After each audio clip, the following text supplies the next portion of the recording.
한국은 미국의 개노릇을 하고 있다. 최근 한국이 미국 주도의 반도체 공급망 협력체인 칩포동맹에 참여하는 방안을 검토하고 있다는 소식이 전해지자 중국 온라인상에서 가장 많이 쏟아진 반응입니다. 중국에서 돈을 벌고 싶다면 중국의 개가 돼야 해. 일부 네티즌들은 많은 한국 기업이 중국에서 사업을 하고 있다는 점을 언급하며 중국에서 돈을 벌려면 중국의 개가 되라는 말까지 하고 있습니다. 하지만 그들은 전 세계가 열광하는 K 콘텐츠 열풍에 함께 탑승해 있는 아이러니한 모습을 보여주고 있습니다. K-팝에 열광하며 한국 아이돌 댄스를 커버하는 붐이 불고 있고, 중국 내에서는 넷플릭스를 합법적으로 볼 수 없지만 오징어 게임, 이상한 변호사 우영우 등 한국 콘텐츠를 소비하며 높은 평점을 부과하기도 합니다. 더욱이 한복이며 김치까지 모두 자신들의 것이라며 트집을 잡기도 하는데요. 도대체 그들은 왜 이렇게까지 이중적인 태도로 일관하는 것일까요? Fantastic Korea. 1989년 12월 미소 물타정 상회담에서 냉전 종식이 선언되었고, 1989년 5월 고르바초프의 중국 방문으로 중소관계가 정상화되면서 1990년 9월 한국과 소련의 수교가 수립되자 한국과 중국의 관계도 급속도로 가까워졌었습니다. 그렇게 한국과 중국은 1992년 8월 24일 수교를 맺었고, 올해 8월 24일 한중수교 30주년을 맞았습니다. 22일 주한 중국 대사관 주최로 열린 리셉션에서 싱하이밍 주한 중국 대사는 수교 30주년이라는 새로운 역사적 출발점에서 양측이 이해하고 포용하며 서로의 핵심 관심사와 중대한 이익을 존중하고 배려하는 자세를 견지한다며 넘어서지 못할 고비는 없고 넘지 못할 산은 없을 것이라고 강조했습니다. 하지만 우리는 그동안 중국의 뻔뻔한 태도를 많이 보아왔기에 저 인사말이 진심이 담겨있지 않은 껍데기뿐인 텍스트란 것을 잘 알고 있습니다.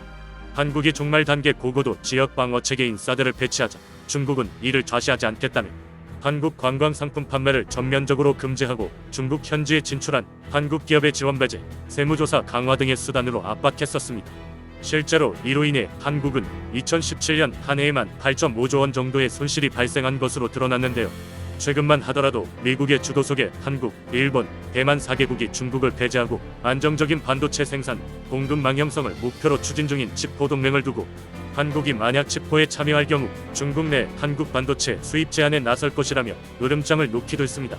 중국은 한국 전체 반도체 수출 가운데 무려 60%를 차지하는 국가로 중국이 한국 반도체 수입 제한에 나선다면 한국 반도체 업계는 상상하기 힘든 충격을 받을 것입니다.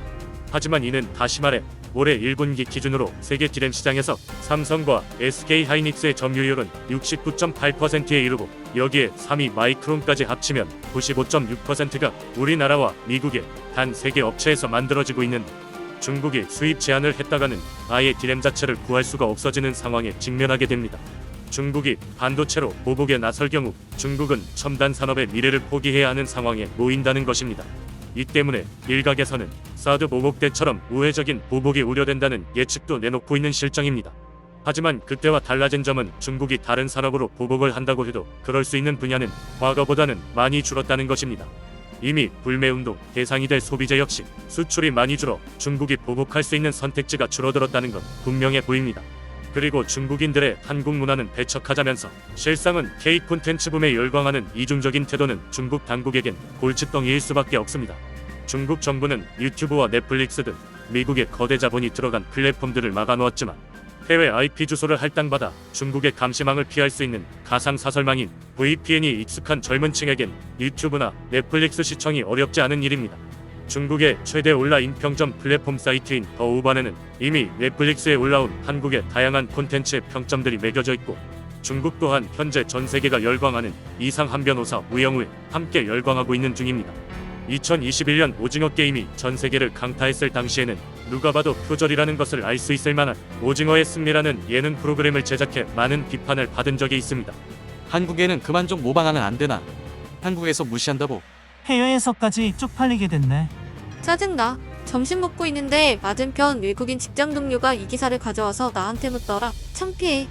그래서 바로 모른다고 했어. 당시 중국 내 오징어 게임이 얼마나 인기가 있었으며 뻔뻔했던 그 전과는 많이 다르게 고개를 숙인 반응들이 많았습니다. 사실 중국의 한국 콘텐츠 베끼기는 한두 번의 일이 아닙니다. 지난 2020년 한국콘텐츠진흥원에서 발표한 최근 5년간 국내외 프로그램 포맷 권리침해 사례를 살펴보면 한국 예능 프로그램의 경우 무려 20건 이상 권리침해를 받은 것으로 알려졌는데요. MBC 무한도전을 시작으로 SBS 정글의 법칙, 판타스틱 듀오, 영재발굴단, 신의 목소리, 미운 우리 새끼, TVN, 효린 애민박, 윤식당, 엠넷, 너희 목소리가 들려 등 수많은 프로그램이 피해를 입었습니다. 특히 SBS 런닝맨의 경우 2014년 SBS와 중국 저장 위성TV가 공동 제작했었음.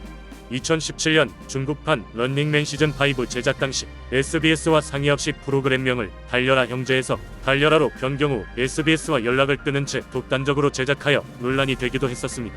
남이 힘들게 만들어 놓은 창작품을 그렇게 쉽게 베끼는 중국인들이 최근 세계적인 패션 브랜드 디올이 출시한 치마 중 하나가 중국 명청대 한족 여성들의 전통 의상인 마맨춘을 모방했다며 이를 인정하고 사과하라는 시위를 펼친 것은 그들의 이중성을 보여주는 대표적인 사건이라고 볼 수 있습니다. 서경덕 성신여대 교수는 세계적인 언론도 중국의 이런 잘못된 행동들을 강력하게 비판하고 있는데 대체 왜 정신을 못 차리고 있는 건가라고 비판했습니다. 이어 중국은 다른 나라 문화를 먼저 존중할 줄 아는 법을 배우길 바란다라고 덧붙이기도 했는데요. 이처럼 이중적인 중국 국민들로 인해 중국 당국은 고민에 휩싸일 수밖에 없는 것입니다.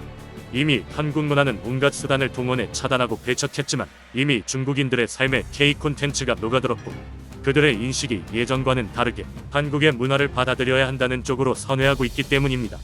이를 인지했는지 중국 정부도 한국에 대한 입장의 변화가 찾아오고 있습니다.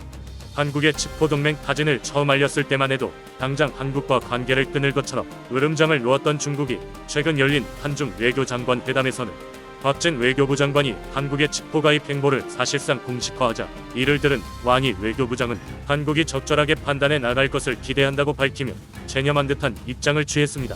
그날 중국 관영 한추스바오의 영문판 글로벌 타임스는 한국이 부득이하게 칩포에 합류해야 한다면 한국이 균형을 잡고 시정하는 역할을 하기를 국제사회는 기대한다며 한 발짝 물러서는 듯한 기조의 사설을 내보내기도 했습니다. Fantastic Korea.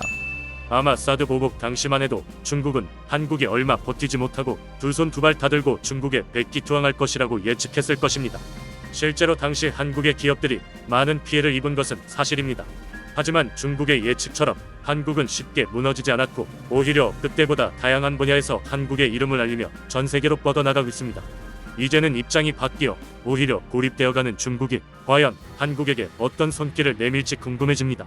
이번 소식은 여기까지이며 앞으로도 다양한 분야의 해외 반응으로 찾아뵙겠습니다. 격려의 의미로 구독과 좋아요를 눌러주신다면 영상 제작에 큰 힘이 됩니다. 시청해주셔서 감사드리며 오늘도 좋은 일만 가득하시길 바랍니다.